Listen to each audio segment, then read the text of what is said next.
Looper, released in 2012, brought together an unusual combination of established stars, rising performers, and respected character actors.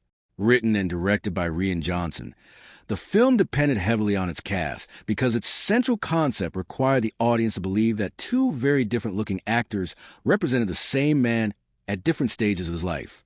Joseph Gordon-Levitt and Bruce Willis therefore carried much of the film's dramatic weight, supported by Emily Blunt, Jeff Daniels, Paul Dano, Noah Segan, Piper Perabo, and the young Pierce Gagnon. Rather than treating the science fiction premise as the main attraction, the actors helped transform Looper into a character-driven story about regret, responsibility, violence, and the possibility of changing one's future. Joseph Gordon-Levitt plays Joe, a young contract killer working as a looper in Kansas City in the year 2044.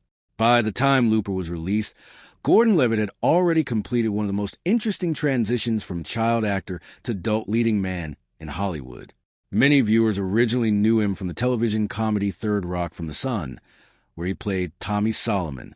As he grew older, he deliberately pursued more challenging film roles, appearing in projects such as Mysterious Skin, Brick, The Lookout, and 500 Days of Summer. Brick was particularly important because it was Gordon-Levitt's first major collaboration with Rian Johnson. Their previous relationship gave Johnson confidence that Gordon-Levitt could handle the unusual demands of Looper.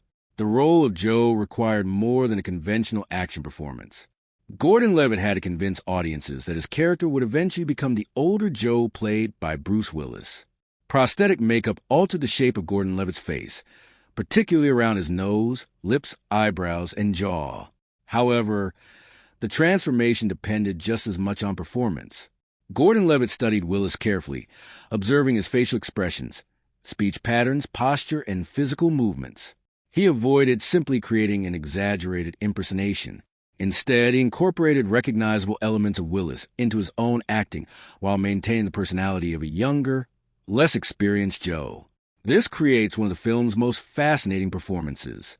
Young Joe is confident but emotionally immature. He believes money and personal survival are more important than loyalty, morality, or friendship. Gordon-Levitt presents him as a man who has trained himself to remain emotionally distant from the violence surrounding him. Yet beneath that controlled exterior is someone frightened of poverty, abandonment, and failure. The performance becomes increasingly vulnerable as Joe begins questioning the future he has been working toward. Bruce Willis plays the older version of Joe. By 2012, Willis was already one of the most recognizable action stars in cinema. His career had been transformed by Die Hard in 1988, which established him as an action hero with a very different personality from the nearly invincible characters associated with some other stars of the era. Willis brought humor, exhaustion, frustration, and vulnerability to action filmmaking. He later appeared in major films including Die Hard 2, Die Hard with a Vengeance, Pulp Fiction, 12 Monkeys, The Fifth Element, Armageddon, The Sixth Sense, and Sin City. Looper gave Willis an opportunity to combine several sides of his screen persona. Older Joe could be extremely dangerous, but he is not simply an unstoppable action hero. He is a grieving man attempting to prevent the murder of his wife by changing the past. Willis communicates much of that grief through silence and restrained expressions. The audience can understand his motivation, even when his actions become increasingly disturbing. This moral complexity is essential because the film refuses to divide its characters neatly into heroes and villains. Willis also brought decades of action film experience to the role. When older Joe escapes and begins fighting his way through Abe's criminal organization, the film briefly resembles a type of hard-edged action cinema that made Willis famous. Yet Looper deliberately complicates that familiar image. Older Joe's competence becomes frightening because his mission eventually requires him to consider killing children who might grow up to become the Rainmaker. Willis therefore uses his established heroic image against audience expectations. When Looper arrived in theaters in 2012, it entered a science fiction landscape dominated by enormous franchises, superhero films, sequels, and effects-driven blockbusters. Yet Rian Johnson's film achieved something different. It presented an original science fiction concept without depending on established property, while combining time travel, crime drama, action, Western imagery, and emotional tragedy. Its cultural importance comes less from creating a massive franchise and more from demonstrating that intelligent, moderately budgeted science fiction could still attract mainstream audiences. Over time, Looper became one of the defining original science fiction films of the early 2010s and an important reference point in discussions about modern time travel storytelling. The timing of the film was significant. Hollywood was becoming increasingly dependent on recognizable intellectual property. The Marvel Cinematic Universe was rapidly expanding. The Dark Knight Rises was one of the major releases of 2012, and studios were investing heavily in franchises with built-in audiences. Looper had no famous comic book, novel, television series, or previous movie behind it. Its primary selling point was its concept. Criminals in the future send victims into the past, where specialized assassins kill them before eventually being forced to kill their own older selves. That premise became culturally memorable because it could be explained quickly while still producing complicated philosophical questions. The idea of meeting and potentially killing one's future self became the film's defining hook. Even people who had not seen Looper could understand the central dilemma immediately.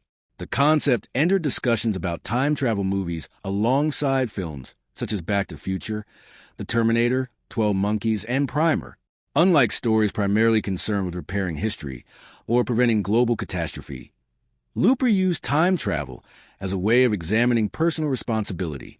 One of the film's most discussed qualities was its refusal to provide a detailed scientific explanation for every paradox. This is captured perfectly in the diner sequence involving young Joe and old Joe. When young Joe begins asking how time travel works, old Joe becomes frustrated and essentially refuses to spend the conversation drawing complicated diagrams. The scene became one of the most frequently referenced moments in discussions about the movie because it expresses Johnson's approach to the entire genre. The rules matter, but the emotional consequences matter more. This attitude influenced the way many viewers discuss science fiction storytelling. Looper became an example frequently used when debating whether time travel films must obey perfectly consistent rules.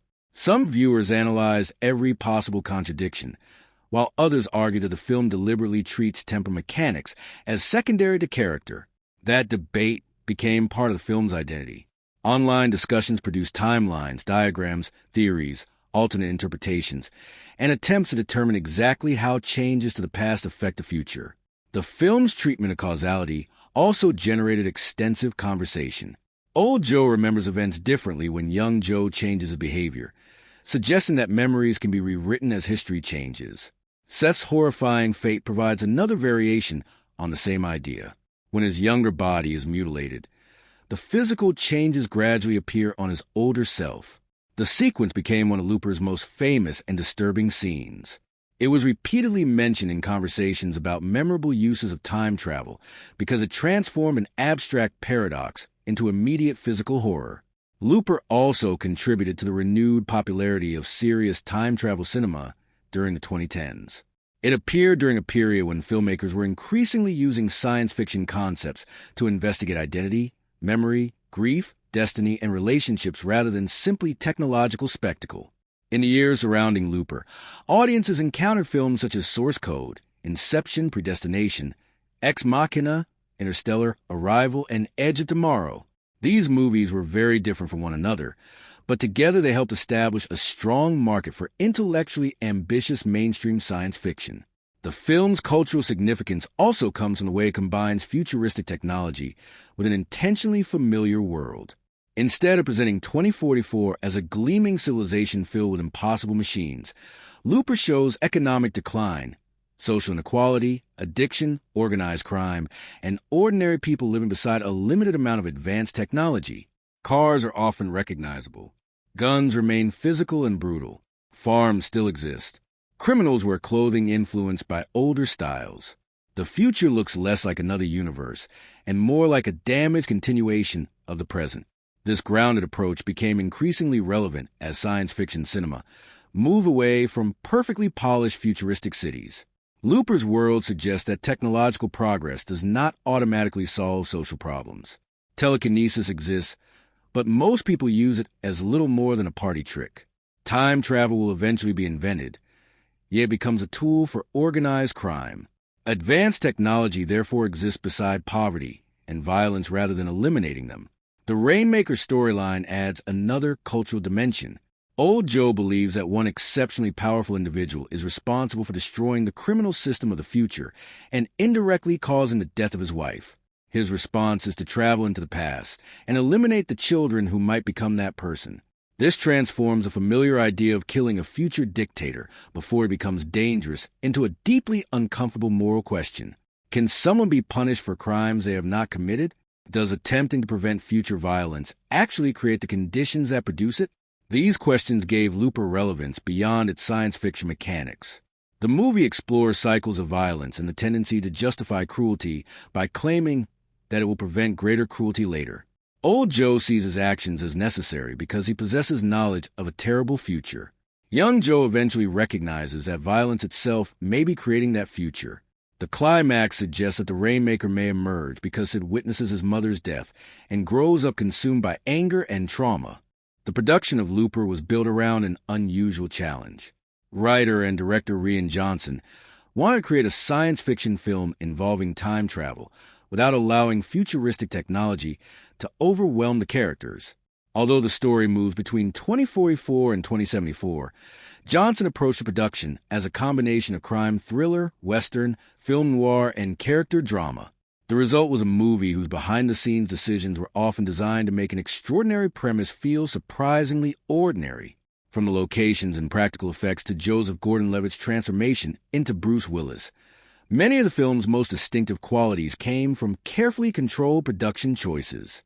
Johnson began developing the central idea long before the film entered production. An early version of Looper existed as a much shorter concept involving an assassin who discovers that his next victim is his future self. As Johnson expanded the idea into a feature film, the story evolved beyond its initial time travel gimmick. The relationship between young Joe and old Joe became connected to the Rainmaker, Sarah, and Sid, allowing the film to shift dramatically during its second half. What begins as an urban crime thriller eventually becomes something closer to a western on an isolated farm. Johnson deliberately avoided constructing an enormous amount of mythology around time travel. In the world of Looper, time travel has not yet been invented in 2044. 30 years later it exists, but is immediately outlawed. Criminal organizations secretly use the technology because disposing of bodies in their own period has become extremely difficult. Victims are therefore sent into the past, where loopers execute them. Johnson understood that explaining every scientific detail could consume the movie, so the production focused on establishing only the rules necessary for the characters.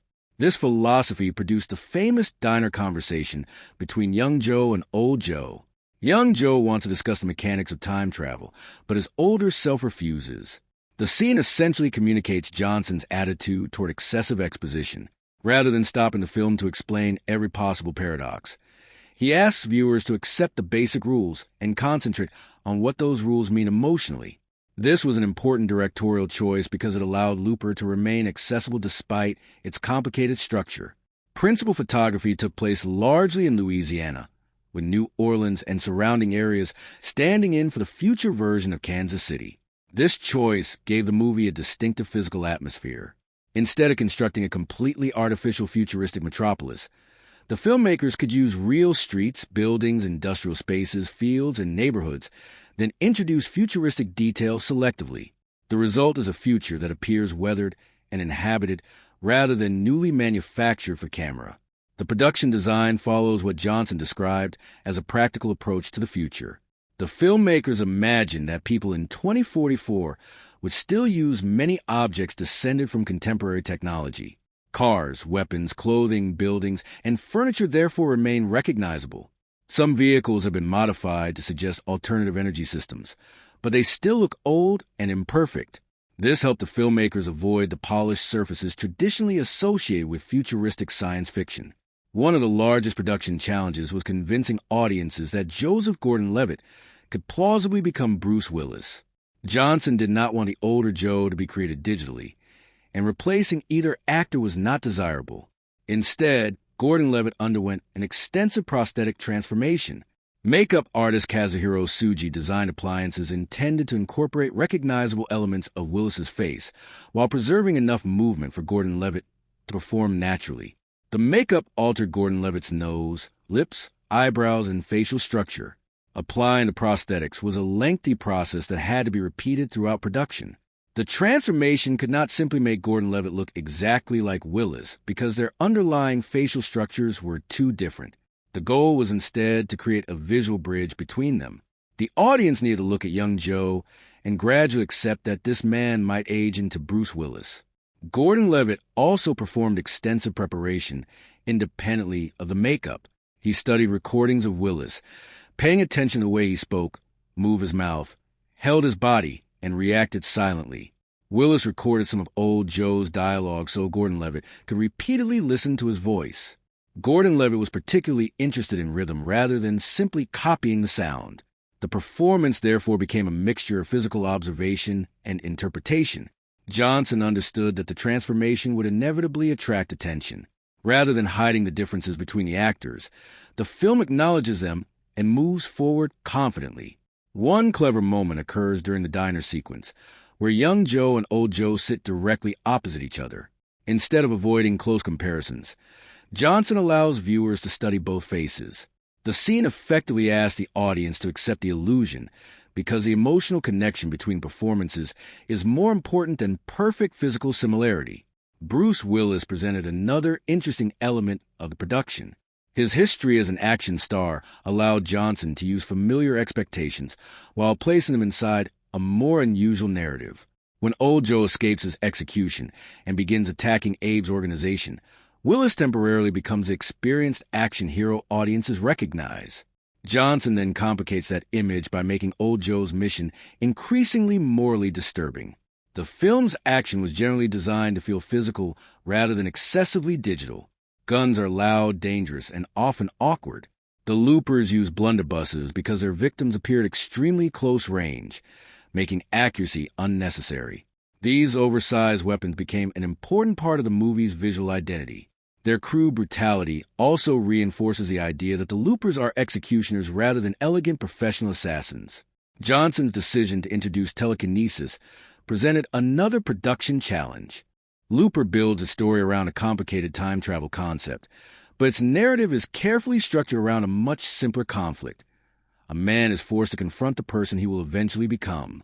Written and directed by Rian Johnson, the film initially appears to be a futuristic crime thriller before gradually transforming into a story about destiny, childhood trauma, sacrifice, and the possibility of breaking a cycle of violence. The plot unfolds through shifting expectations, carefully placed revelations, and two competing versions of the same protagonist. The story begins in Kansas in 2044. Time travel has not yet been invented, but 30 years in the future it will exist. Because tracking technology in that future makes disposing of murdered bodies extremely difficult, criminal organizations develop a solution. They send their victims 30 years into the past. Waiting there are assassins known as loopers. A victim appears at a predetermined location with a bag over the head, and the looper immediately kills the person, disposes of the body, and collects silver bars attached to the victim as payment. Joe is one of these loopers. His work is deliberately presented as routine. He waits in a field with a blunderbuss, checks his watch, and fires the instant the victim appears. This repetition is important to the opening structure because it establishes how completely Joe has normalized murder. He does not know who his victims are and does not care. To him, they are bodies arriving from a future he assumes has little relevance to his present life. There is one major condition attached to the profession. Eventually, the criminal organization must eliminate the looper himself so that no evidence remains connecting him to future crimes. The older version of the looper is captured 30 years later and sent backward through time. The younger looper unknowingly executes his future self and discovers gold bars attached to the body instead of silver. This is known as closing the loop. Afterward, the younger version is effectively retired and can spend the next 30 years knowing exactly when his life will end. This rule immediately gives the film a powerful narrative engine. Every looper is working toward a future in which he will eventually become his own victim. Joe accepts this arrangement because he is focused on money and immediate survival. His dream is to save enough silver to leave Kansas and move to France. His life revolves around wealth, drugs, nightlife, and emotional detachment. The first major turning point comes through Joe's friend Seth. Seth arrives terrified after failing to close his loop. His older self appeared without the expected restraints, warned him about a mysterious future figure called the Rainmaker, and escaped. Seth asks Joe to hide him. Joe initially agrees, but when Abe's organization threatens to confiscate Joe's savings, Joe reveals Seth's hiding place. What follows establishes the terrifying consequences of changing the past. Young Seth is captured but not immediately killed because doing so would erase old Seth before he can be sent backward. Instead, the organization begins mutilating the younger Seth. As old Seth attempts to escape, parts of his body begin disappearing. Messages appear on his skin, directing him toward a location. Eventually, he arrives, almost completely helpless, and is killed. The sequence demonstrates both the cruelty of Abe's organization and the film's flexible rules regarding cause and effect. More importantly, Seth's fate establishes Joe's moral starting point. He sacrifices his friend to protect his money. This decision becomes essential when evaluating Joe's transformation later. At the beginning of the story, his instinct is self-preservation. By the conclusion, he will make the opposite choice. The central plot begins when Joe's next victim appears. The man is not restrained, and his face is visible. Joe recognizes him as his older self. Young Joe hesitates, allowing old Joe to escape. From this moment, the narrative divides around two versions of the same character who possess completely different priorities. The film then temporarily interrupts its forward movement to show what would have happened if young Joe had successfully killed old Joe.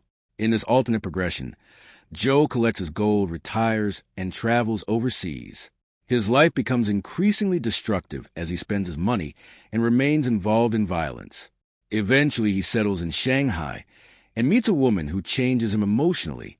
For the first time, Joe develops a meaningful relationship and finds a reason to care about someone beyond himself.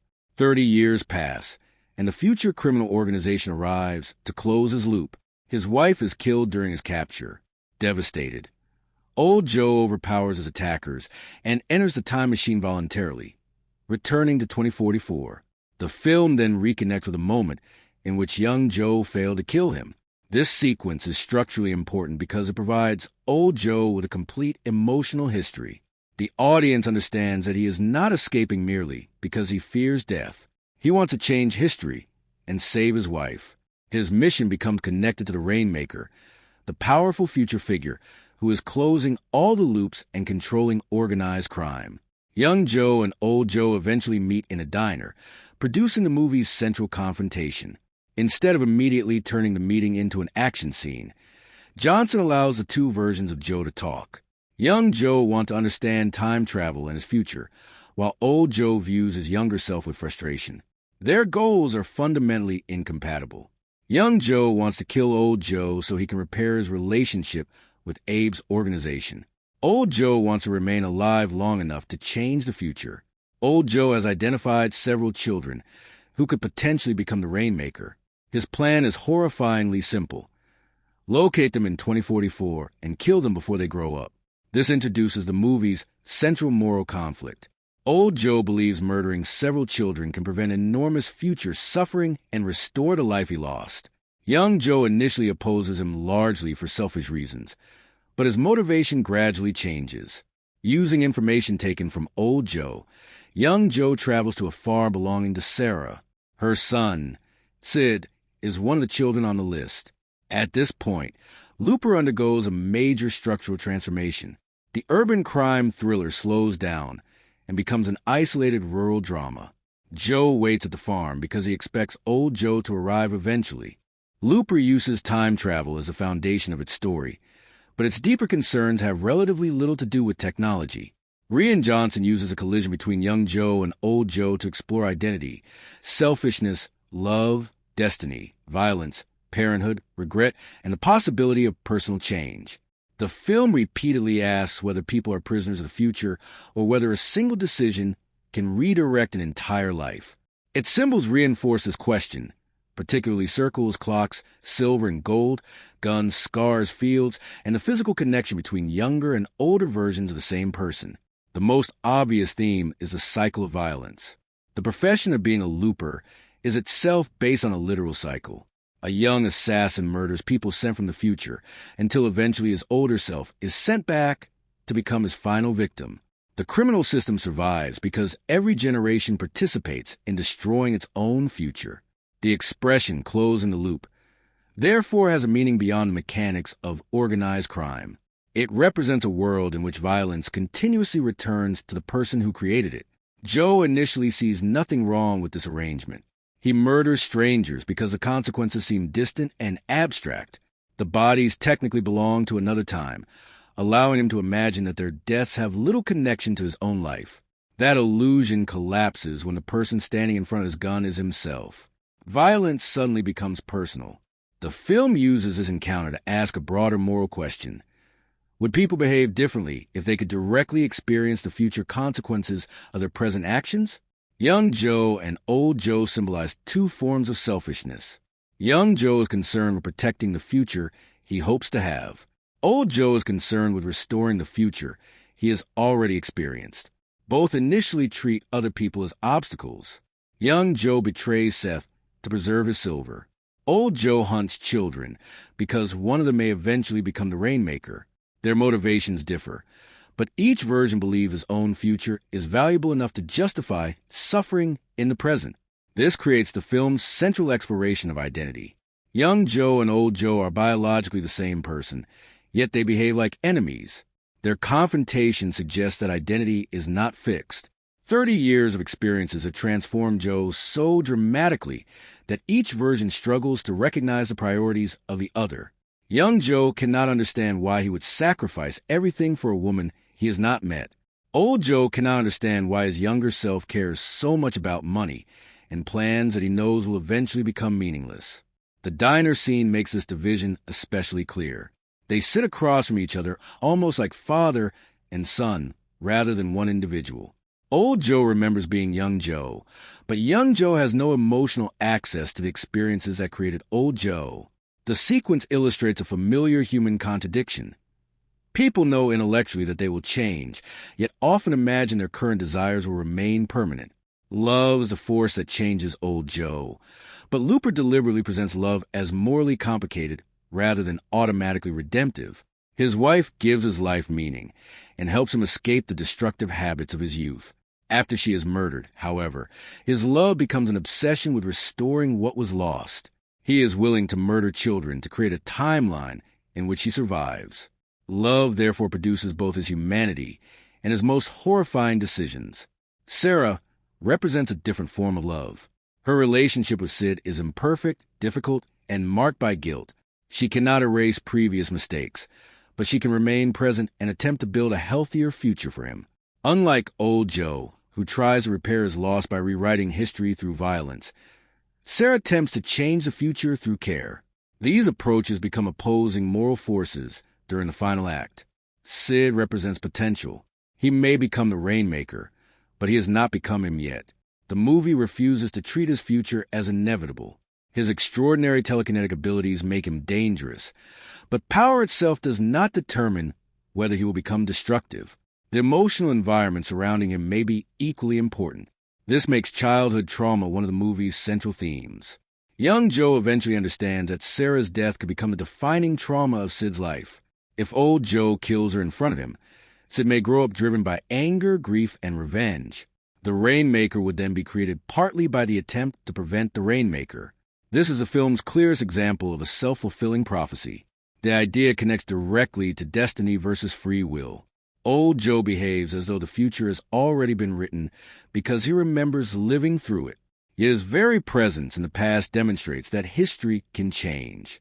Young Joe gradually recognizes that the future is not a fixed destination. It is produced by present decisions.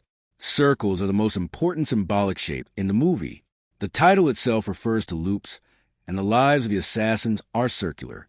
They kill future victims until they eventually kill themselves. Violence creates violence. Revenge creates revenge. Trauma creates future trauma.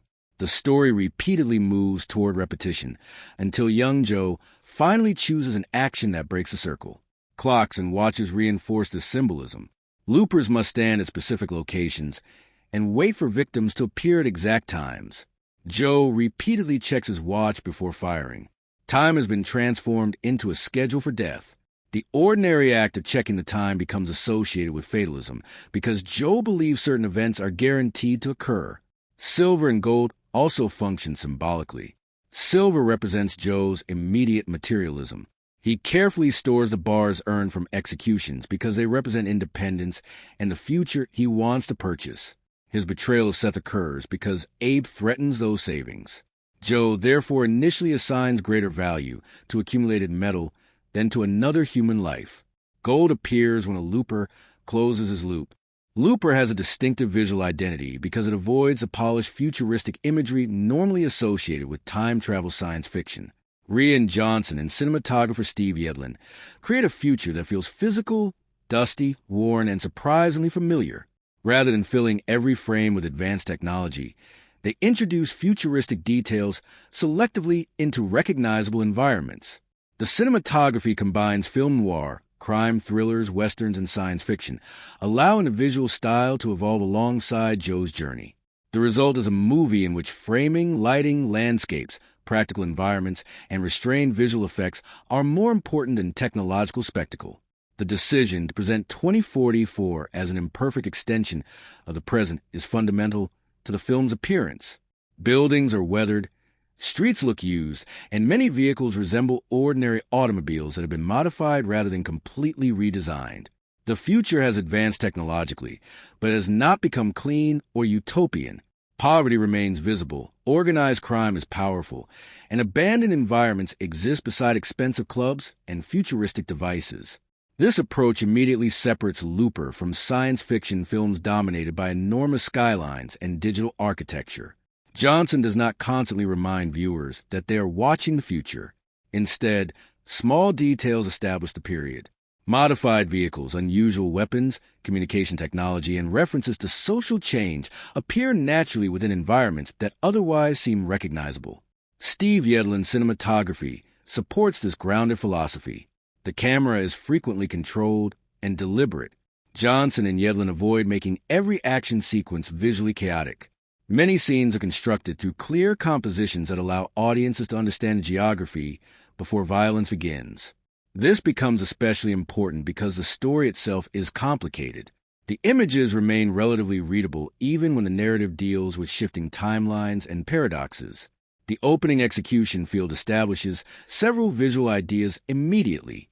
Joe stands alone in an enormous landscape, waiting for a victim to appear. The composition emphasizes empty space. The victim suddenly materializes in a predetermined position, and Joe fires. The simplicity of the image makes the violence feel mechanical. There is no chase and almost no interaction between killer and victim. The visual routine communicates the emotional emptiness of Joe's profession. The blunderbuss becomes an important visual motif. It is large, crude, and physically intimidating. Despite existing in a future containing time travel, the Loopers rely on a weapon that looks almost primitive. This contradiction represents the movie's larger aesthetic. Advanced concepts exist beside deliberately old-fashioned objects. Costumes and architecture reinforce this mixture of periods. The Loopers dress with echoes of 20th century criminal style, while Abe's organization sometimes resembles an old gangster operation transplanted into the future. Johnson combines influences rather than attempting to design a single unified futuristic fashion. This makes the world appear culturally layered, as real societies usually are. Lighting plays an important role in separating environments. Joe's urban life often takes place in darker interiors, clubs, apartments, industrial spaces, and criminal headquarters. Artificial lighting creates an atmosphere of isolation and moral decay. These spaces frequently feel enclosed even when they contain many people. Joe lives among crowds but remains emotionally disconnected. The farm introduces a dramatic visual contrast. Once Joe reaches Sarah's property, the film becomes brighter and more spacious. Fields extend toward the horizon, natural light becomes more important, and the camera has greater access to open landscapes. This shift is not merely decorative. The visual world opens at the same moment Joe begins developing emotional connections with Sarah and Sid. The farm sequences borrow heavily from Western imagery. Joe becomes a gunman positioned at the edge of civilization, watching open land for an approaching threat. Sarah's farmhouse resembles the isolated homestead familiar from classic westerns. The surrounding fields create vulnerability because danger can appear from a distance, yet there are few places to escape. Johnson uses this Western language to prepare the audience for an expected showdown. The younger gunman waits for the older gunman to arrive. Weapons are prepared. Lines of sight across the landscape become important. Yet the final resolution rejects a traditional idea that the hero simply needs to shoot the enemy faster. The visual language of the Western leads toward an anti-Western conclusion based on sacrifice. Color contributes to these distinctions without becoming excessively stylized. Earth tones dominate many rural sequences, connecting Sarah and Sid to soil, crops, wood, and natural surroundings. Urban scenes contain harsher artificial elements and darker interiors. The future is not represented through one overwhelming color scheme. Instead, individual locations establish their own emotional atmosphere. One of the film's strongest visual techniques is its use of repetition. Loopers perform executions in nearly identical positions. Watches are checked. Victims appear on their knees. Guns are raised. Bodies are removed. These repeated compositions create the sensation of a ritual. Because the audience becomes familiar with the pattern, any deviation immediately creates tension. This is especially effective when Old Joe arrives. The visual setup resembles previous executions, so viewers already know exactly what is supposed to happen. When the expected pattern breaks, the audience recognizes a disruption instantly. Johnson uses visual repetition as a form of narrative preparation. The soundtrack and sound design of Looper are essential to the film's unusual identity. Rather than relying on a conventional futuristic electronic score or the enormous orchestral themes often associated with science fiction, the movie creates an audio world that feels mechanical, physical, fragmented, and closely connected to its environments.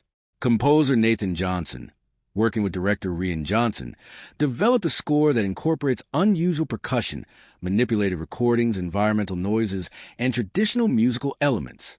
Combined the aggressive sound of weapons, sudden silence, rural ambience, and carefully controlled dialogue, the audio design helps Looper move between science fiction, crime thriller, western, horror, and emotional drama. Nathan Johnson had already collaborated with Rian Johnson before Looper, including on Brick and The Brothers Bloom.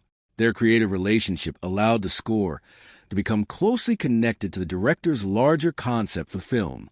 Just as the production design avoids creating a completely artificial futuristic world, the soundtrack frequently builds futuristic sounds from ordinary physical objects. This creates an important connection between what audiences see and what they hear. The score was constructed partly from sounds gathered from the real world. Instead of depending entirely on conventional instruments, recordings of objects and environments could be transformed into rhythmic elements. Metallic impacts, mechanical noises, doors, engines, industrial textures, and other sounds could become part of the musical structure. The technique gives the score a handmade quality appropriate for a future where advanced technology exists beside old cars, crude weapons, farms, and decaying buildings. This approach is particularly effective because Looper presents the future as an extension of contemporary society rather than a completely new civilization. The music follows the same principle. Familiar sounds are altered and reorganized until they seem slightly unfamiliar. The audience recognizes the physical quality of what they're hearing even when the exact source is difficult to identify. Percussion is especially important. Rhythmic sounds frequently create tension without requiring a traditional melody. This suits Joe's life as a looper because his work is based on repetition and timing. He waits at a particular location, checks his watch, and kills a victim at a predetermined second. The soundtrack can therefore reinforce the mechanical rhythm of his existence. The opening executions demonstrate how sound establishes the brutality of the profession. The landscape may appear quiet and almost peaceful, but the sudden arrival of the victim is followed by the enormous blast of Joe's blunderbuss. The weapon does not sound elegant or futuristic. It sounds heavy, crude, and destructive. Its report violently interrupts the surrounding quiet. That contrast is important. If the soundtrack continuously filled the movie with loud music, individual gunshots would lose some of their power. Instead, Looper frequently allows environmental sound and silence to create space around violent events. When a weapon fires, the audience feels the interruption. The blunderbuss itself has a distinctive sonic identity. It is a weapon designed for short-range execution rather than precision. The sound emphasizes force. Every blast reminds viewers that the loopers are not graceful assassins performing sophisticated operations. Their work is essentially industrialized murder. The smaller handguns and automatic weapons used elsewhere in the film have different sonic qualities, helping distinguish types of violence. Old Joe's action sequences become faster and more familiar in their rhythms, reflecting Bruce Willis's position as an experienced action figure. Yet the sound remains aggressive enough that the violence rarely becomes completely playful. One of the film's most interesting audio decisions concerns time travel itself. There is no grand musical announcement every time someone travels through time. Victims simply appear. The absence of an elaborate portal sound or overwhelming technological effect makes the process unsettling. Something impossible happens almost casually. This matches Rian Johnson's refusal to make the mechanics of time travel the primary attraction.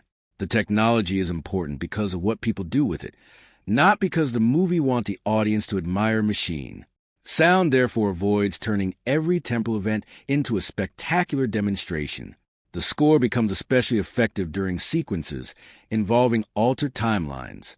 When the future begins changing because of actions in the present, editing, music, and sound work together to create disorientation without making the narrative incomprehensible. The audience understands that reality is being rewritten even when the exact scientific process remains unexplained. Seth's punishment is perhaps the clearest example of sound being used to intensify horror. The sequence is disturbing partly because the audience does not directly witness everything being done to young Seth. Instead, the movie follows his older version as his body changes.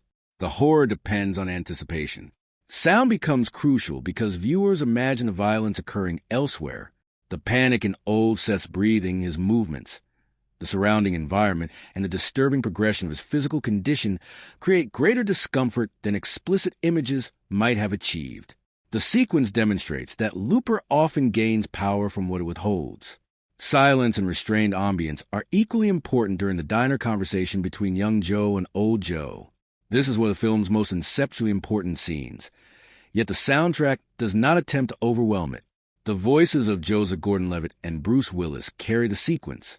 The ordinary sounds of the diner reinforce the absurdity of the situation. Two versions of the same man are discussing murder, memory, and time travel in an environment that feels completely normal. The contrast makes the conversation more believable. Instead of announcing that this is a major science fiction moment, the audio allows it to function like an argument between two stubborn people.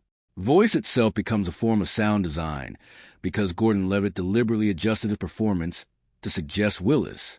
He studied Willis's speech rhythms, vocal placement, pauses, and physical mannerisms. Looper arrived in theaters in 2012 with unusually strong expectations for an original science fiction film. Rian Johnson was respected for Brick and the Brothers Bloom. Joseph Gordon-Levitt was enjoying a major period in his career, and Bruce Willis remained strongly associated with intelligent action and science fiction movies. The unusual premise immediately attracted attention. A professional assassin is ordered to kill victims sent backward through time, only to discover that one of those victims is his older self.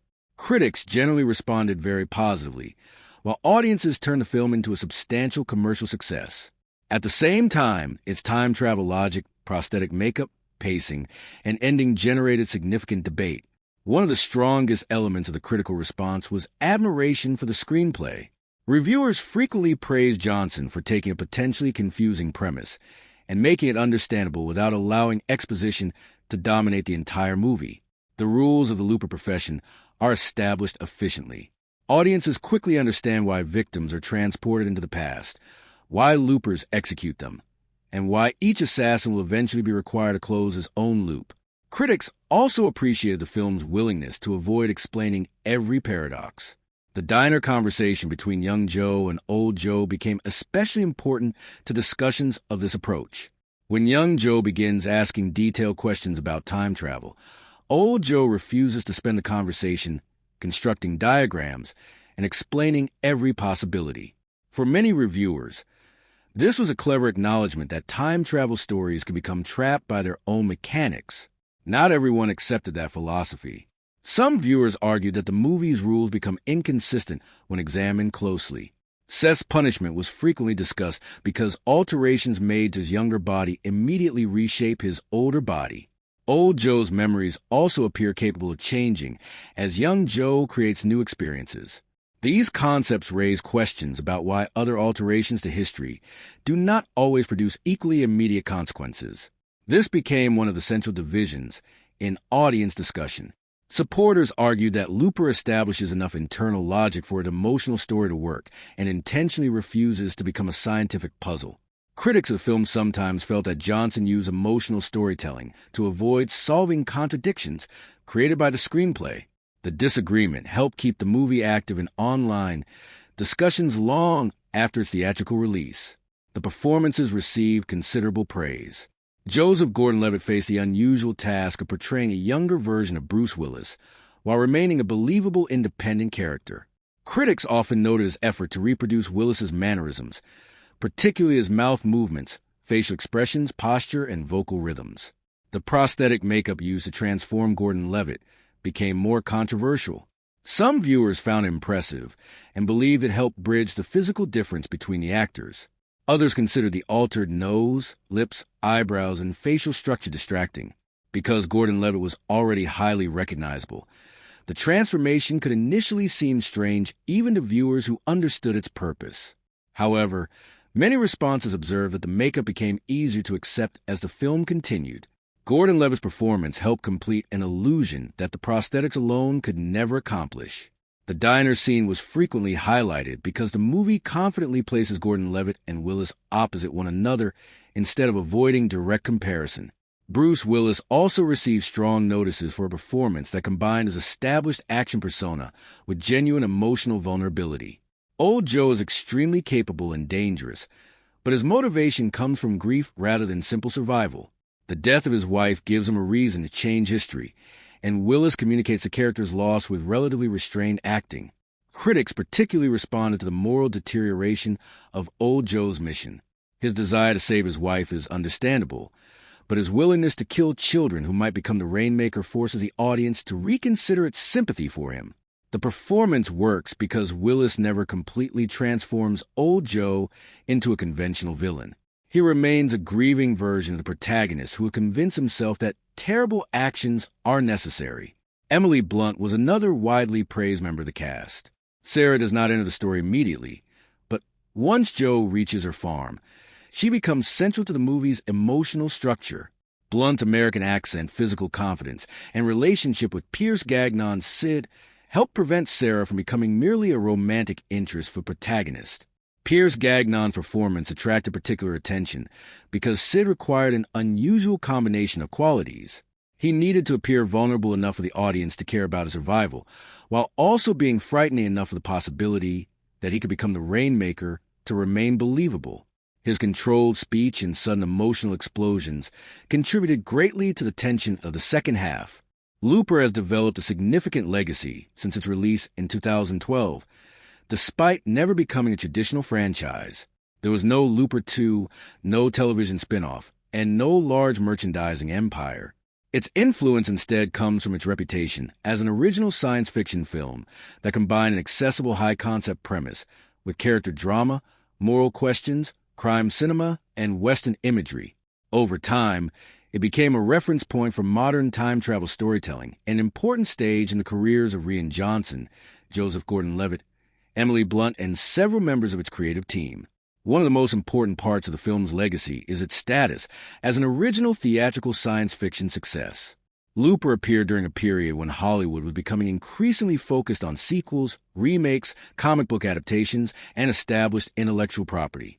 It offered audiences a world, characters, and mythology created specifically for the film.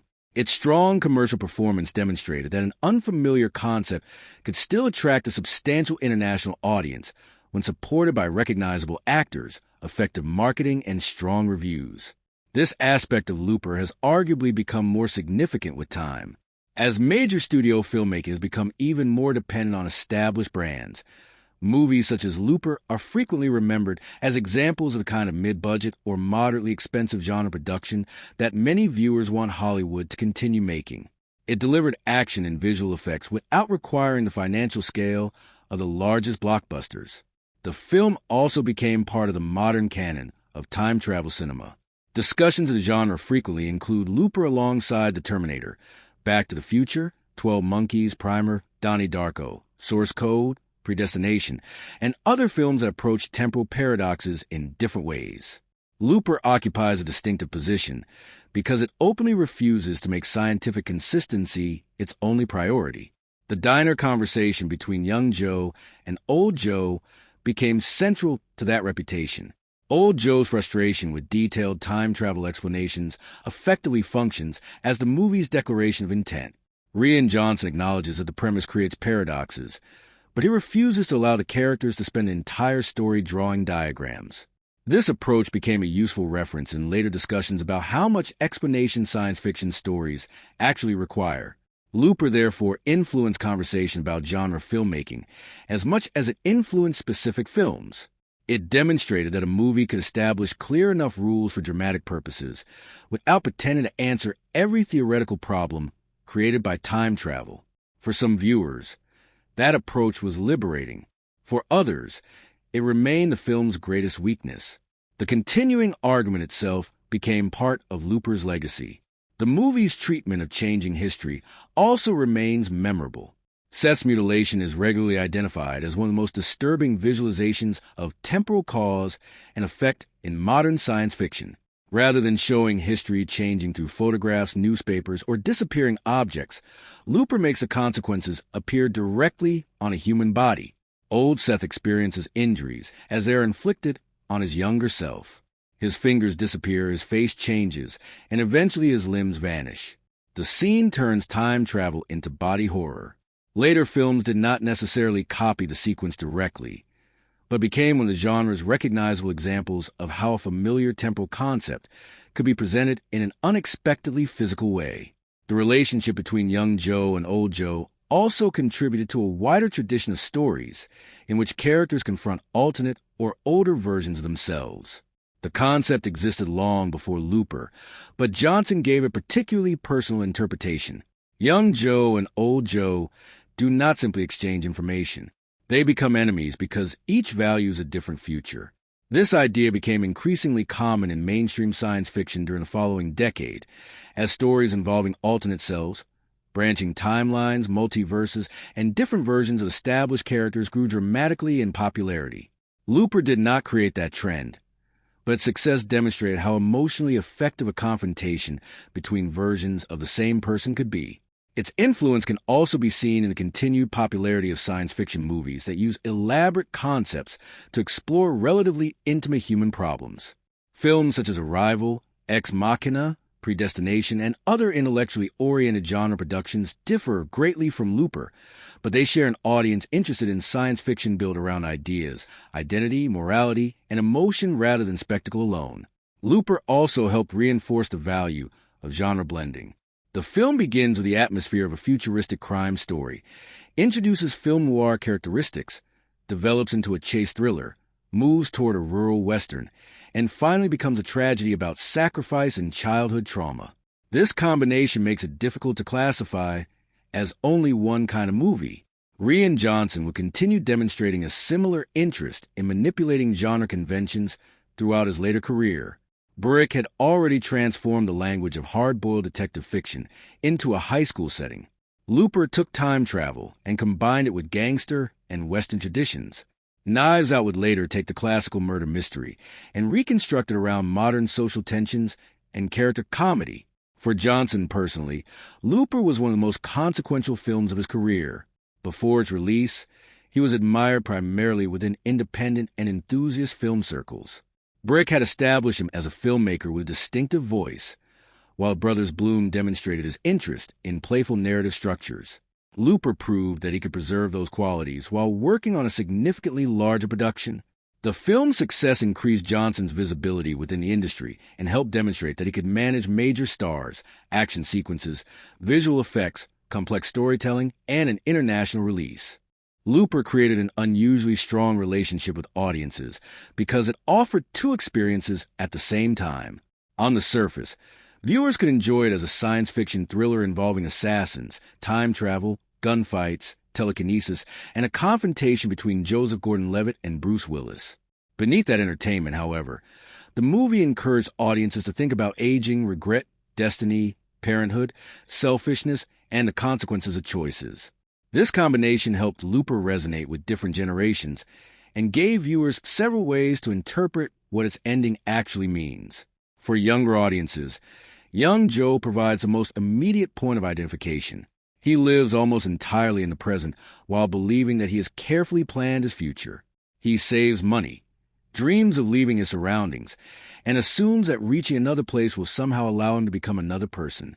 His confidence reflects a recognizable attitude toward youth. The future feels distant enough to remain theoretical. The appearance of old Joe destroys that illusion.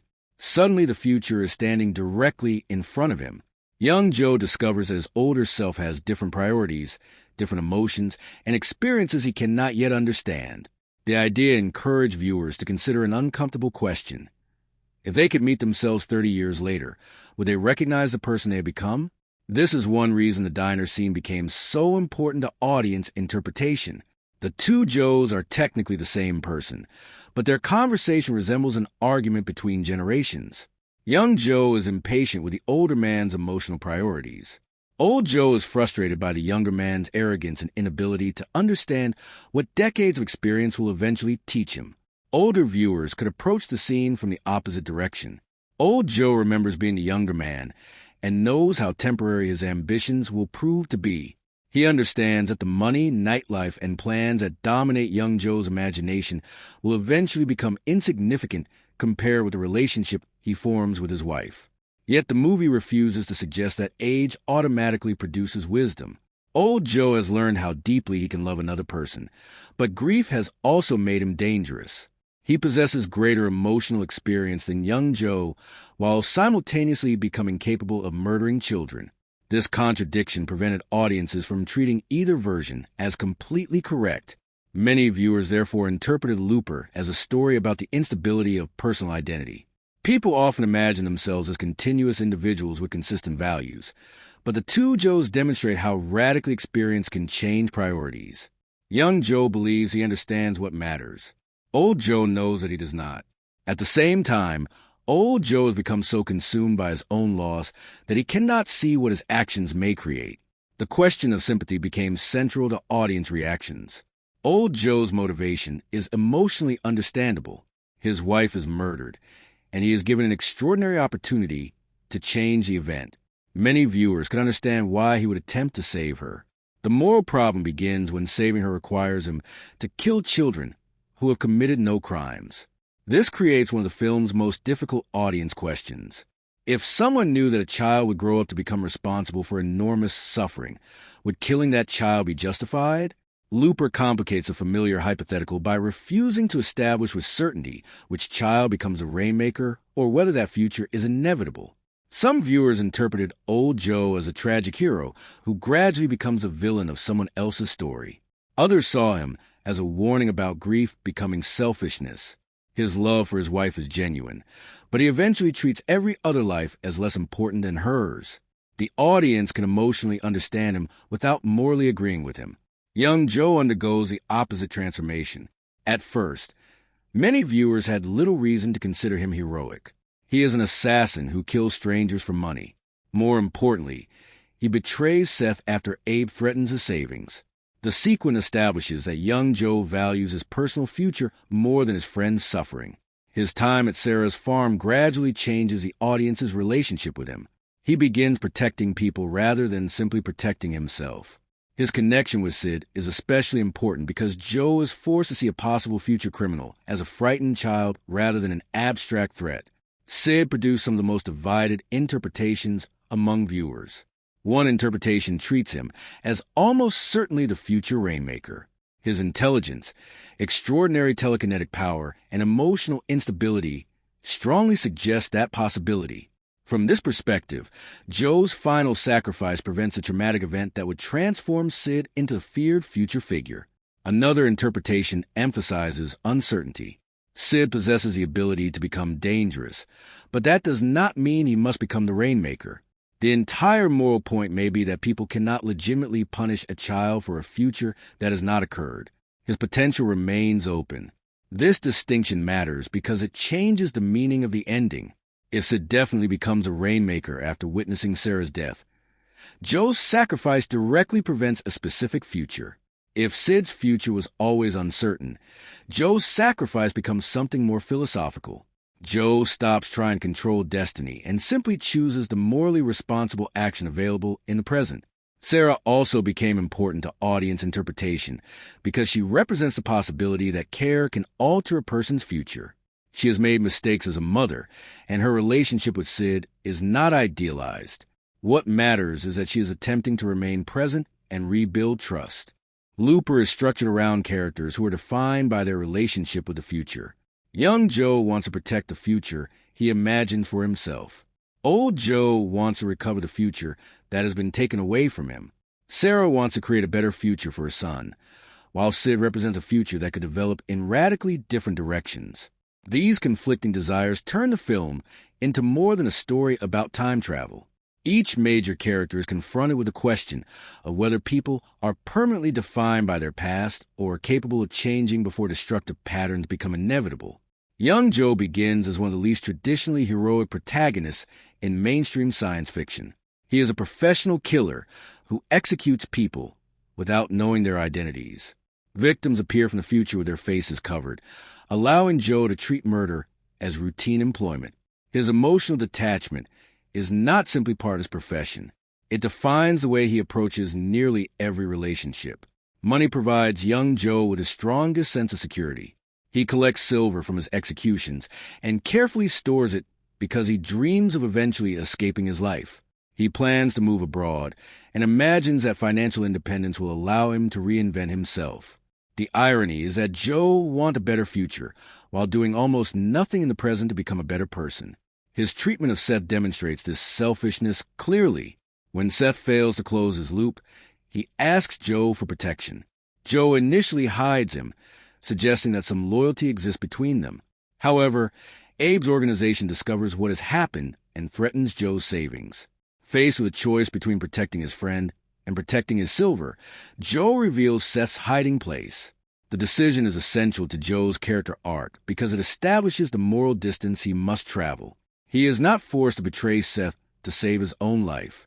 He does it to preserve the future he has purchased for himself. Another person's suffering becomes acceptable if it protects Joe's plans. The arrival of old Joe transforms his abstract future into a human being. Young Joe is suddenly forced to confront the person created by his choices. Instead of finding an ideal version of himself, he discovers a man who is angry, grieving, violent, and completely uninterested in preserving young Joe's expectations. Young Joe initially wants to kill old Joe primarily because his own survival depends on closing the loop. Abe's organization will continue hunting him while his older self remains free. His motivation is therefore still selfish. He wants to restore the original arrangement and reclaim the future he believes belongs to him. The farm changes him because Sarah and Sid force him to develop relationships that are not based entirely on transactions. At first, he approaches a location strategically. Sid is connected to old Joe's list, which means old Joe may eventually arrive. Gradually, however, young Joe becomes emotionally invested in protecting them. His relationship with Sid is especially important. Old Joe sees the children on his list primarily as possible versions of the Rainmaker. Young Joe begins to see Sid as an actual child. This distinction becomes the moral dividing line between the two versions of Joe. Sid is intelligent, frightened, emotionally unstable, and extraordinarily powerful. Young Joe witnesses the danger directly, meaning he cannot simply dismiss old Joe's fears. Yet he also sees that Sid responds to affection, protection, and Sarah's presence. The future Rainmaker stops being an abstract monster and becomes a child whose development is still incomplete. Young Joe's final transformation occurs when he understands the cycle surrounding Sid. Old Joe will pursue the boy. Sarah will protect her son. Old Joe will kill her. Sid will witness the murder and may become the violent future figure old Joe is attempting to prevent. Joe's response demonstrates how completely his priorities have changed. Earlier, he sacrificed Seth to protect his future. Now he sacrifices his own future to protect Sarah and Sid. By killing himself, he erases old Joe before Sarah can be murdered. The reversal gives his arc its structural power. Young Joe does not simply become kinder. He makes the exact opposite moral choice from the one that defined him earlier. Personal survival once mattered more than another person's life. At the end, another person's future matters more than his own existence. Old Joe follows a different and more tragic arc. He represents what young Joe might become if allowed to live through the original timeline. After closing his loop, Joe spends years wasting the money he accumulated. His lifestyle remains violent and self-destructive until he meets the woman who becomes his wife. Their relationship changes him profoundly. She gives him emotional stability and teaches him to value a life beyond immediate pleasure and survival. In one sense, old Joe has already experienced the transformation young Joe is beginning to undergo at Sarah's farm. Both versions learn empathy through relationships. The tragedy is that old Joe's development reverses after his wife is killed. Love saves him, and then grief corrupts what that love taught him. His desire to restore her life becomes so powerful that he is willing to destroy innocent families. Old Joe therefore demonstrates that character development is not always permanent progress. People can learn compassion and still behave selfishly when confronted with unbearable loss. He believes his experience makes him wiser than young Joe, but his grief creates another kind of blindness. The diner conversation reveals this conflict brilliantly. Old Joe treats his younger self almost with contempt because he remembers how shallow he once was. Young Joe resents being judged by a future version who expects him to sacrifice everything for experiences he has not yet had. Both are correct about the other's selfishness, while remaining unable to recognize their own. Old Joe's relationship with his wife also creates one of the movie's central contradictions. She is the person who teaches him to value human connection, yet his attempt to save her leads him toward murdering children. His love becomes possessive because he cannot accept a future in which she is absent. The costume, makeup, and set design of Looper are fundamental to the film's unusual vision of the future. Instead of presenting 2044 as a world of polished skyscrapers, elaborate uniforms, and technology covering every surface, Rian Johnson creates a future assembled from recognizable pieces of the present and the past. Clothing, vehicles, weapons, apartments, farms, and criminal headquarters all appear practical and slightly worn. This approach makes the science fiction world believable while also supporting the film's mixture of gangster cinema, film noir, westerns, and character drama. The central philosophy behind production design is that the future does not replace everything that came before it. People continue living in older buildings, wearing familiar forms of clothing, driving vehicles descended from contemporary designs, and using ordinary furniture. New technology has appeared, but society has not rebuilt itself from the ground up. The result is a world that seems to have accumulated history rather than been designed overnight. This is particularly visible in the environments occupied by the Loopers. Joe and his colleagues earn significant amounts of money compared with many people around them, and they use that wealth to create a fashionable criminal identity. Their clothing draws on older ideas of gangsters and professional killers rather than futuristic uniforms. Jackets, shirts, ties, and carefully chosen accessories suggest that these young men are consciously performing an image of sophistication. Joe's wardrobe reflects his personality at the beginning of the film. He wants to appear controlled, successful, and independent. His clothes are part of the identity he has constructed around being a professional killer. He is not merely earning money. He is participating in a criminal culture that gives him status and a sense of belonging. This creates an intentional contradiction. Joe's work is crude. He stands in a field and shoots restrained people at extremely close range with an oversized weapon, yet he imagines himself as a stylish professional. The costume design helps reveal the distance between the glamorous identity the Loopers imagine and the brutal reality of what they actually do. Old Joe's clothing is more functional. Bruce Willis does not need elaborate futuristic costuming because his age, physical presence, and behavior already separate him from a younger version. His wardrobe communicates experience rather than youthful performance. He has lived through the consequences of the lifestyle young Joe still finds attractive. The visual difference between the two Joes, therefore, goes beyond age. Young Joe dresses as someone attempting to become a particular kind of man. Old Joe dresses as someone who has already survived that identity and no longer cares about maintaining its appearance. Their clothing reinforces the psychological distance between them. Joseph Gordon-Levitt's makeup was the most technically ambitious element of the character design. The filmmakers face an obvious problem. Gordon-Levitt and Bruce Willis do not naturally resemble one another closely enough for audiences to immediately accept them as the same person, rather than replacing one actor digitally. The production used prosthetic makeup to reshape Gordon-Levitt's appearance. His nose, lips, eyebrows, jaw area, and other facial characteristics were altered to suggest Willis. Makeup artist Kazuhiro Tsuji designed the transformation as a bridge rather than exact recreation. The result was intentionally noticeable. Gordon-Levitt remained recognizable, but elements of Willis had been placed over his natural features.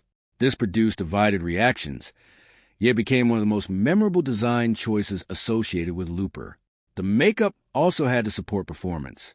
Gordon-Levitt needed enough facial mobility to reproduce some of Willis's characteristic expressions. The prosthetics could not simply function as a static mask. Their purpose was to work together with the actor's altered posture, speech patterns, mouth movements, and expressions. The diner sequence demonstrates the confidence behind this decision.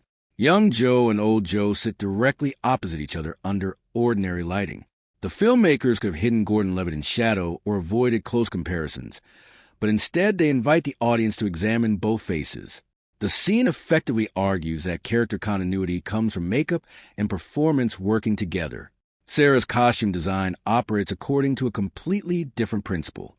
Emily Blunt's character lives and works on an isolated farm, and her clothing reflects practicality. She is not designed to look glamorous or conventionally futuristic. Her wardrobe suggests physical labor, independence, and the need to move comfortably through a rural environment. This helps establish Sarah before the screenplay fully explains her history. She appears capable of managing the property and defending herself. Her clothing belongs naturally to her environment, reinforcing the idea that she has built a life based on responsibility rather than appearance. Sid's clothing similarly avoids turning him into an obvious science fiction figure. He looks like a child. This is essential because the story depends on the contrast between his ordinary appearance and extraordinary potential. If the costume design constantly signaled that Sid was dangerous or supernatural, the Rainmaker revelation would become far less effective.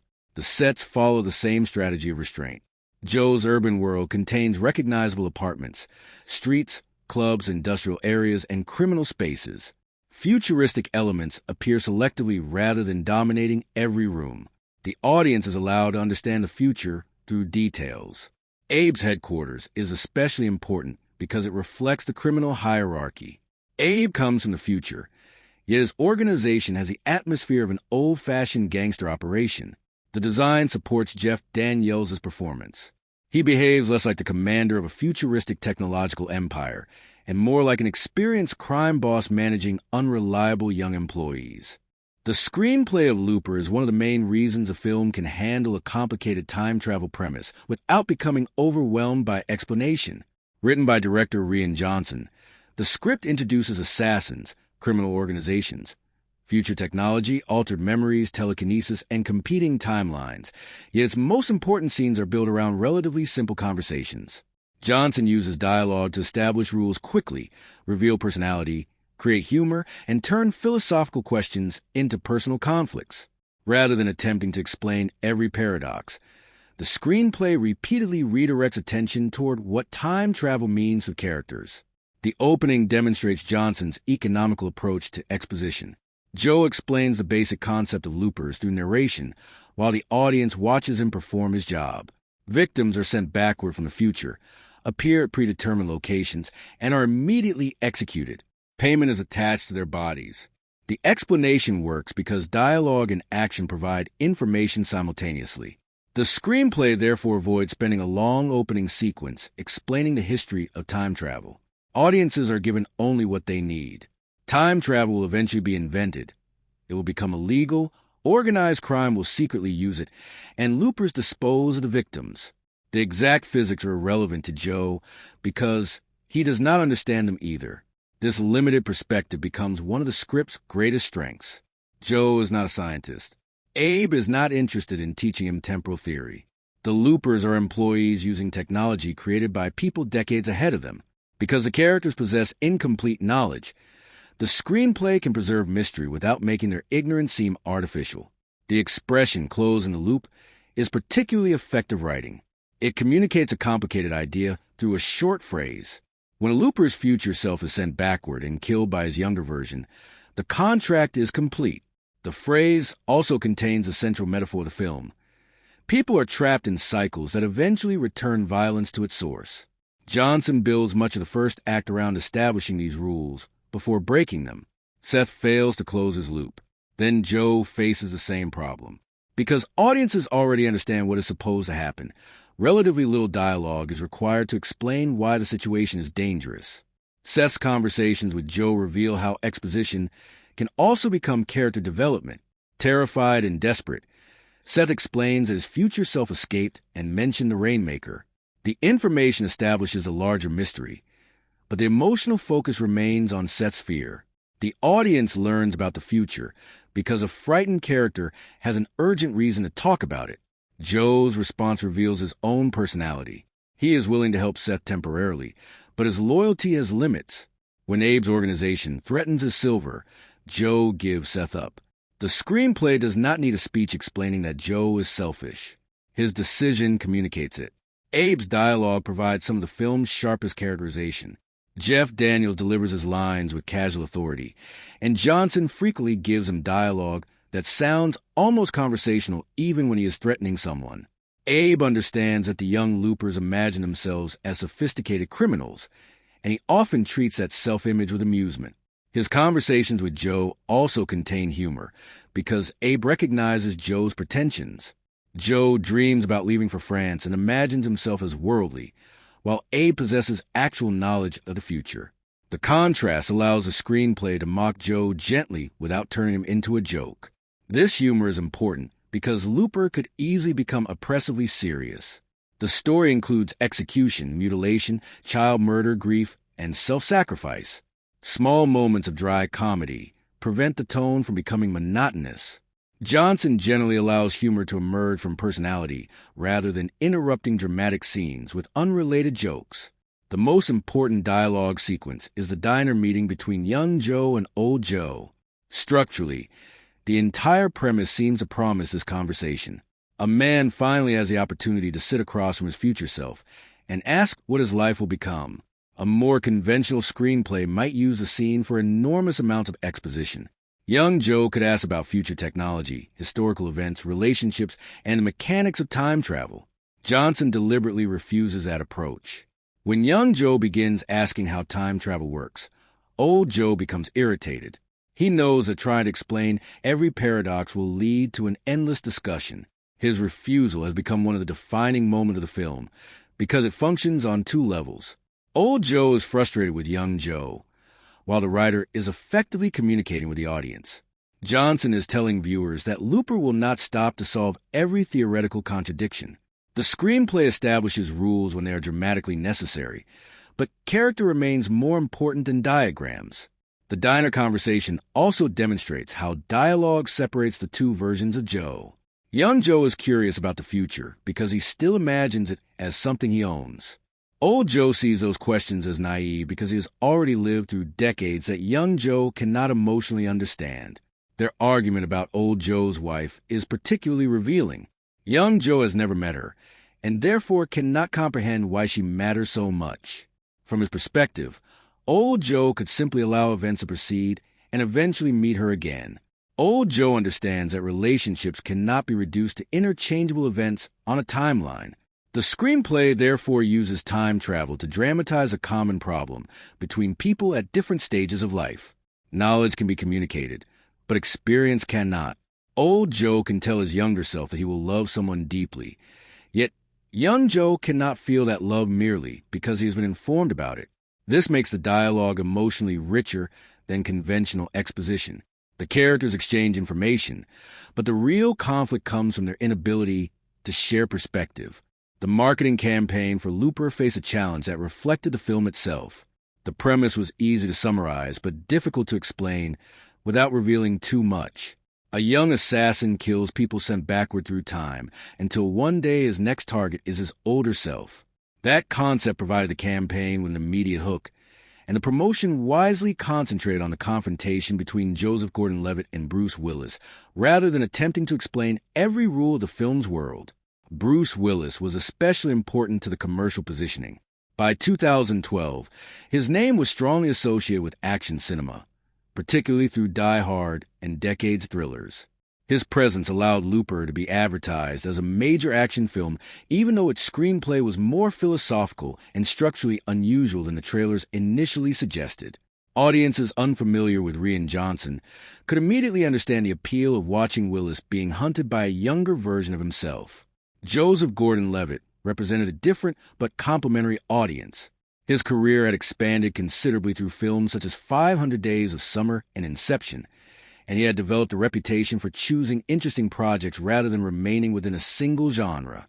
Marketing him opposite Willis created a strong generational contrast. One actor represented a younger generation of Hollywood leading men, while the other carried decades of established action star recognition. The promotional material emphasized that the two actors were playing the same person. This became the campaign's most recognizable visual idea. Posters frequently placed Gordon-Levitt and Willis together, allowing audiences to compare their profiles, expressions, and facial structures. The unusual prosthetic transformation of Gordon-Levitt, therefore, became useful marketing material as well as a storytelling device. One of the strongest poster concepts presented the two versions of Joe in profile, visually connecting their faces. The image communicated the central idea without requiring a paragraph of explanation. Even someone who knew nothing about the film could understand that these two men were somehow connected. The title itself was equally effective. Looper is short, distinctive, and directly connected to the movie's mythology. Before seeing the film, the word creates curiosity. After learning the premise, its meaning becomes immediately understandable. A looper is an assassin participating in a closed temporal cycle, but the title also refers more broadly to the cycles of violence and cause and effect that structure the story. The trailers used a similar strategy of controlled explanation. They needed to establish that time travel exists, that criminal organizations use it to dispose of victims, and that Joe is one of the assassins responsible for killing those victims. Once old Joe appears without the expected covering over his head, the central conflict can be understood almost instantly. This made Looper unusually well suited to trailer construction. The marketing could reveal the basic premise, without revealing the actual direction of the second half.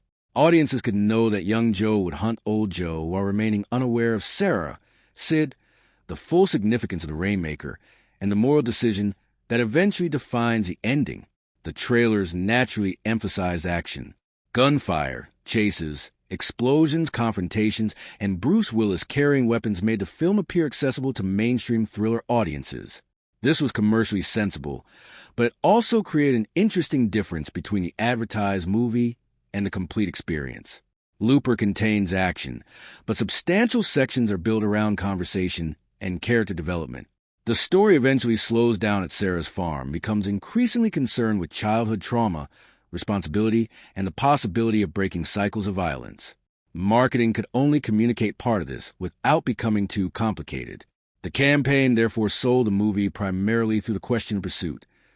What happens when an assassin is ordered to kill himself? The finished film expands that question into something much larger. This difference helped generate strong word of mouth, because viewers who arrived expecting a clever chase thriller often discovered a more emotionally ambitious science fiction story. Rian Johnson's reputation also became part of the promotional narrative. He was not yet a filmmaker whose name alone could attract a massive general audience, but Brick had given him significant credibility among film enthusiasts and critics. Looper was presented as a major step forward in scale for a director already known for unusual genre storytelling. This helped the campaign reach two groups simultaneously. Mainstream advertising could focus on Willis, Gordon-Levitt, guns, and time travel, while interviews and festival coverage could emphasize Johnson's screenplay and filmmaking approach. The movie could therefore be promoted as both entertainment and intelligent science fiction. Emily Blunt added another recognizable name to the cast. Although Sarah's role was naturally more difficult to explain in trailers without exposing the film's later developments. Her presence nevertheless strengthened the ensemble and expanded the promotional appeal beyond the two central male stars. Interviews with the cast offered an opportunity to discuss Gordon-Levitt's physical transformation. The process of making him resemble a younger Bruce Willis was an obvious behind-the-scenes story. Audiences could compare the actors and hear about Gordon-Levitt studying Willis's expressions, voice, and physical behavior. This type of publicity was particularly useful because it turned a potentially controversial design decision into a point of curiosity. Some viewers would ultimately find the prosthetics distracting, but before release they created another reason to examine footage closely. The Toronto International Film Festival became an important stage in the film's promotional journey. Looper opened the festival in September 2012, giving it substantial media attention shortly before its wider theatrical release. A prestigious festival environment also helped position the film as more than a conventional action movie. Looper belongs to a long tradition of time travel cinema, but its identity comes from combining familiar ideas in an unusual way. Rian Johnson uses concepts associated with films such as The Terminator, 12 Monkeys, Back to the Future, and Primer, while mixing them with gangster movies, westerns, film noir, and character drama. Comparing Looper with these films reveals that Johnson is less interested in creating a perfect scientific model of time travel than in using the concept to examine identity, violence, regret, and the possibility of changing a person's future. The most obvious comparison is The Terminator. Both films involve someone traveling backward through time to prevent a powerful future figure from existing. In The Terminator, Sarah Connor becomes a target because her future son will lead humanity against the machines. Looper reverses and complicates this structure. Old Joe travels into the past searching for a child who may eventually become the Rainmaker, a criminal figure responsible for enormous suffering. The moral difference is crucial. The Terminator presents its killer as a machine, making the threat relatively clear. Old Joe remains human. Audiences understand his grief and know why he wants to change history. The disturbing element is that he must deliberately kill children to accomplish his objective. Both films also explore self-fulfilling causality. Attempts to change the future may help create the conditions that produce it. Looper makes this idea central to its ending. Young Joe realizes that Old Joe may create the Rainmaker by killing Sarah in front of Sid. The man trying to prevent a monster may become responsible for creating him. 12 Monkeys offers another important comparison, especially because Bruce Willis stars in both films. In Terry Gilliam's movie, Willis plays James Cole, a prisoner sent into the past to investigate the origins of catastrophe. The film treats time as oppressive and difficult to escape. Cole's attempt to understand events gradually lead him toward a destiny that may already be fixed. Looper is more optimistic about personal choice. Its timeline is unstable. Bodies can change when younger versions are injured, memories can be rewritten, and actions in the present can alter what follows. Young Joe's final sacrifice depends on the belief that a cycle can actually be interrupted. The two Bruce Willis performances are also fascinating to compare. James Cole is frequently confused and vulnerable, trapped inside events larger than himself. Old Joe is much more physically dominant. He behaves like an experienced action hero who believes determination can force history to obey him. Yet both characters are ultimately powerless in important ways. Cole cannot simply escape the structure of time, while Old Joe cannot control the consequences of changing it. Willis therefore occupies two very different cinematic approaches to the same basic human fantasy, knowing something about the future and desperately wanting that knowledge to matter. Back to the Future represents a much lighter comparison, but its rules highlight what makes Looper distinctive. Robert Zemeckis uses visible changes to demonstrate alterations in history. Photographs change, relationships disappear, and Marty McFly's existence becomes threatened by interference with his parents' lives. Looper takes similar temporal cause and effect and makes it violent. Seth's body becomes the film's equivalent of a changing photograph. Damage inflicted on young Seth appears on old Seth.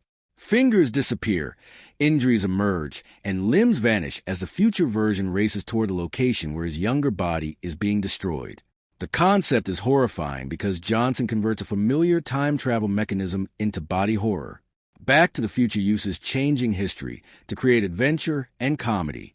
Looper uses it to show the cruelty of a criminal organization that understands how to weaponize temporal connection. Primer sits near the opposite end of the genre. Shane Carruth's film is famous for treating time travel with dense technical seriousness. Characters discuss machines, overlapping timelines, repeated journeys, and complicated consequences. Understanding the chronology becomes part of the audience's experience. Looper deliberately avoids this approach. The diner scene functions almost as a rejection of it. When young Joe wants old Joe to explain the mechanics, old Joe refuses to spend the day discussing diagrams and paradoxes. This does not mean Looper lacks rules. It simply treats them as dramatic tools rather than the primary subject. Johnson is willing to tolerate theoretical inconsistencies if the emotional cause and effect remains understandable. Primer asks viewers to reconstruct the mechanism. Looper asks viewers to follow the moral consequences. Predestination, released after Looper, provides another useful comparison because both films make personal identity central to temporal paradox. Predestination pushes the idea toward an elaborate closed loop in which identity itself becomes inseparable from time travel. Its structure is built around revelations that repeatedly redefine the relationship between its characters. Looper is comparatively straightforward. Young Joe and old Joe are clearly established as the same person, and the drama comes not from discovering their identity, but from observing how completely one person can disagree with himself. This difference reveals one of Looper's strongest ideas. Meeting another version of yourself would not necessarily produce cooperation. Age, love, grief, addiction, and experience can transform priorities so thoroughly that the same person at 2 points in life may become enemies. Edge of Tomorrow also combines time manipulation with action cinema, although its mechanism is fundamentally different. Its protagonist repeatedly experiences the same period after dying, allowing repetition to become a method of learning. Each cycle provides more information and gradually transforms an inexperienced character into an effective fighter. Looper uses repetition more symbolically. Joe does not repeatedly restart the same day. Instead, the loop represents a pattern of violence. Victims are sent backward. Assassins kill them, and eventually those assassins become victims themselves. Breaking repetition in Edge of Tomorrow requires mastering the cycle. Breaking repetition in Looper requires refusing to continue it. This difference captures the philosophical distance between the films.